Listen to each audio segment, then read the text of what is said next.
আমাকে রাজি করাতে পারছেন না।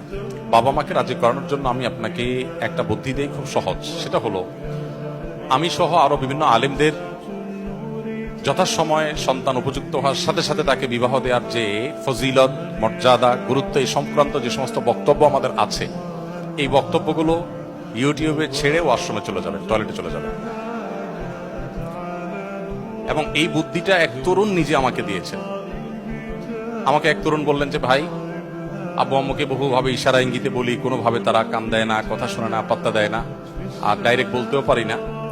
তো পরে এই বিষয়ে আপনার একটা বক্তব্যের লিঙ্ক পেয়েছি, ওইটা খুলে ফুল ভলিউম দিয়ে জাস্ট চালাই দিয়ে আমি চলে গেছি ওয়াশরুমে।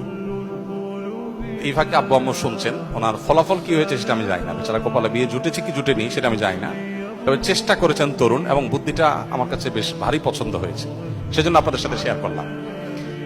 আর এর বাইরে ওই যে বললাম যে এক রেস্টুরেন্টে এক যুবক তার বাবাকে হাত ধরে আমার কাছে নিয়ে আসছে, এতটা ফ্রি যদি হন আর কোনো জায়গায় নিয়ে আসতে পারেন আমার অফিসে আফতাবনগরে, ইনশাল্লাহ আমি সময় দেবো, আল্লাহ চাই তো, ইনশাল্লাহ।